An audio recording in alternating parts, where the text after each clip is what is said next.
मेरी बेटी सेब का एक टुकड़ा अपने मुंह में डाला नहीं था कि बड़ी माँ की वास्तविक हंसी मेरी बेटी के कानों में गूंजी। ऐसे कब तक बैठा कर बेटी को दुलार करते रहेंगे? लड़के वालों को नाराज करके आखिर क्या हासिल होना है?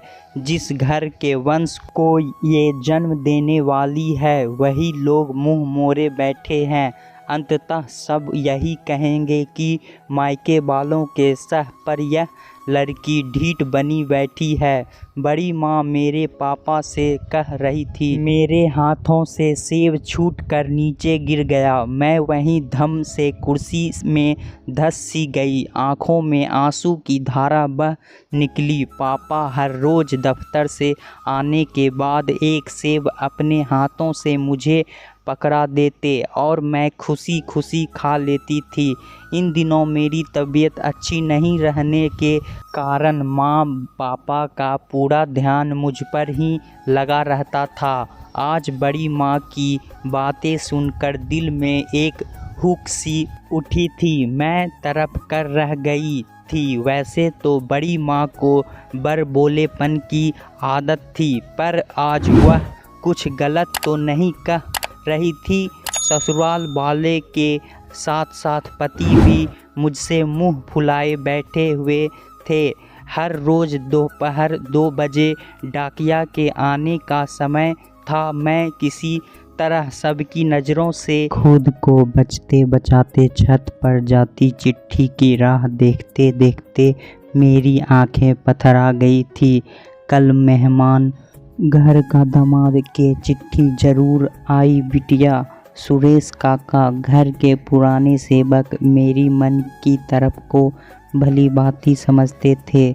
आज भी डाकिया के जाने के बाद मैं मायूस हो गई थी। बड़े अरमान से शादी के बाद चौरसिया निवास की बड़ी बहू बनकर अपने ससुराल में कदम रखा था।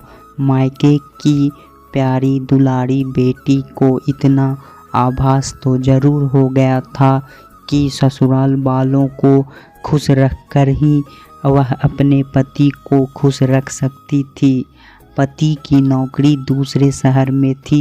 मैं उनसे अलग अपने ससुराल में ही थी। वे जब भी घर आते उन्हें मेरी खुशियों से ज़्यादा ध्यान अपने परिवार की खुशियाँ पर होता।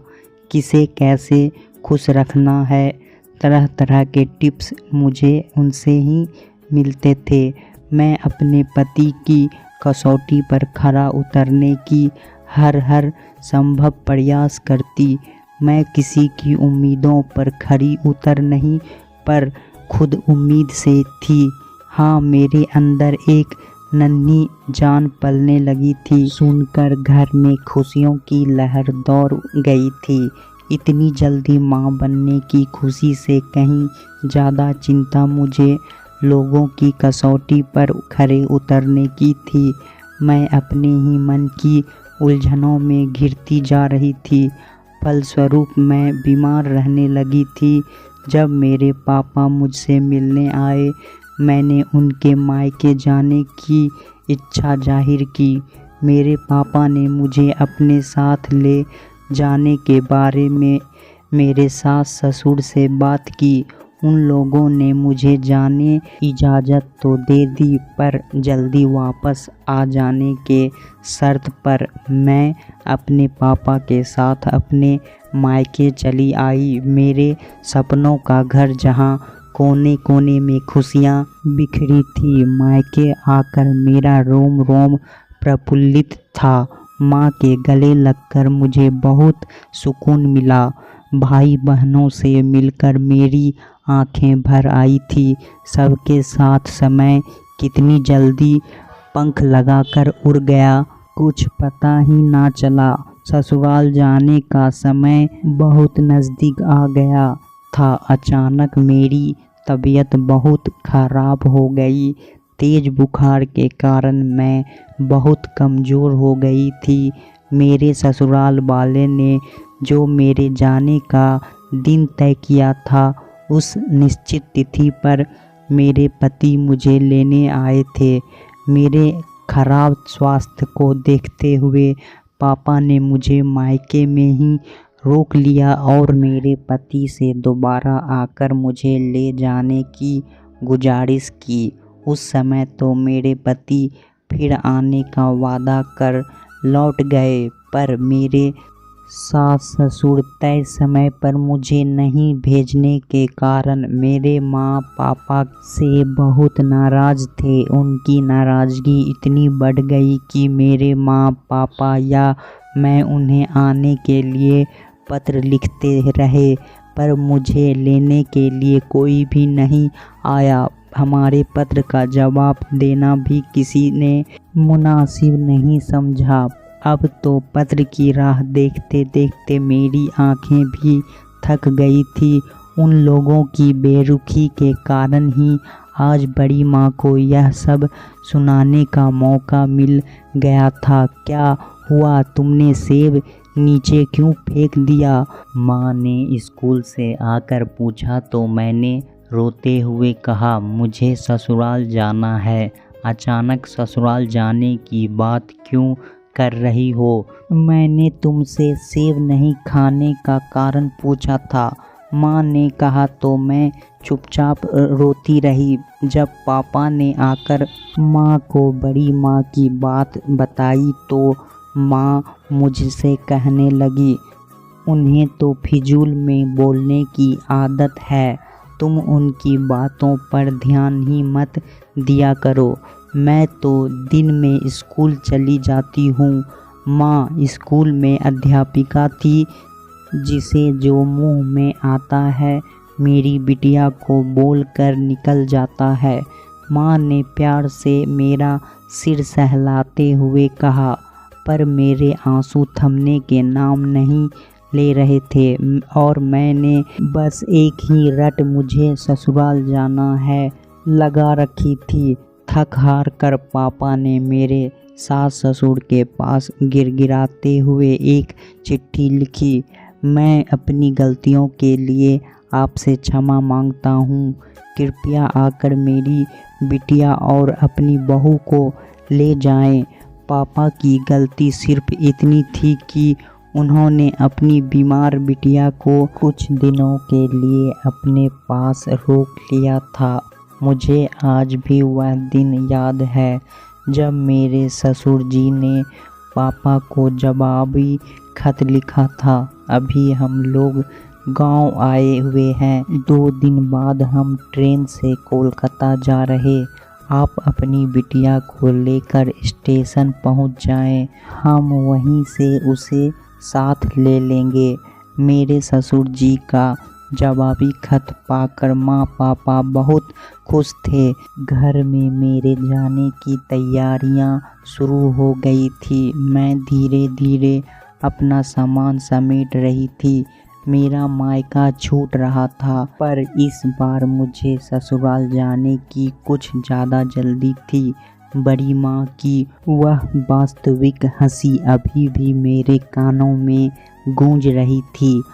आस पड़ोस वालों की भी घूरती निगाहों ने भी मुझे बेचैन कर रखा था।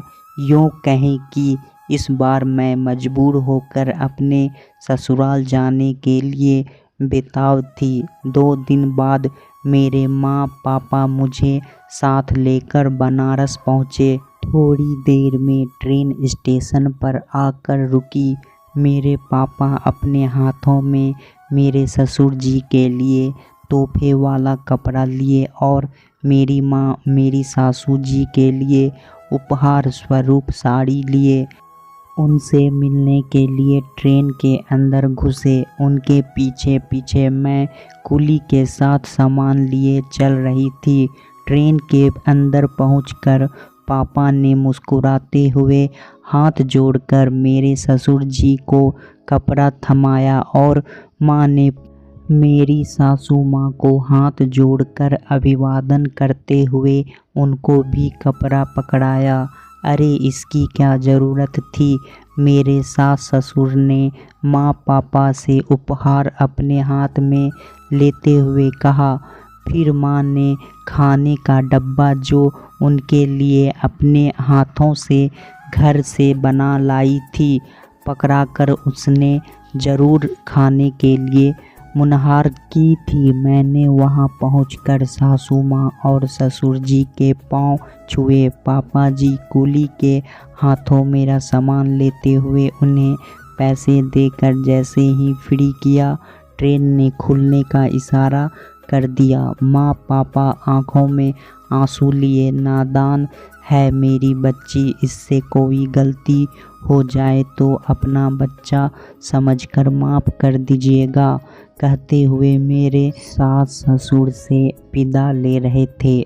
माँ पापा के नीचे उतरते ही ट्रेन धीरे धीरे रफ्तार पकड़ने लगी।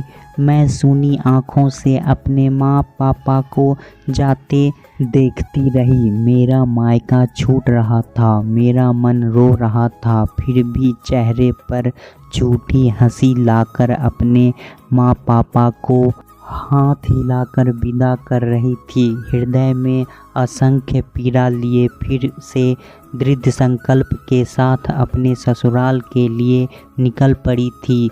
बड़ी माँ की वह व्यंग्यात्मक हंसी मेरे मन को लगातार कचोट रही थी। सच ही तो है, शादी के बाद शायद मुझ जैसी अनगिनत लड़कियों को अपने मायके में ज़्यादा दिन रह जाने के कारण घर और बाहर दोनों जगह लोगों की घूरती नज़रों का सामना करना पड़ता होगा, जिनकी गलती सिर्फ इतनी होती है कि वह किसी कारणवश ससुराल वालों के तय सीमा रेखा को लांघकर अपनी जन्म स्थली में कुछ ज़्यादा दिन गुजार लेती होगी। ससुराल पहुंचकर ताने की बौछार से मेरा स्वागत हुआ। व्यंग्यवाणों का निवाला खाकर मैं अपने कमरे की ओर बढ़ चली। शायद एक बेटी की यही नियति होती है, ससुराल सहा न जाए, मायके रहा न जाए।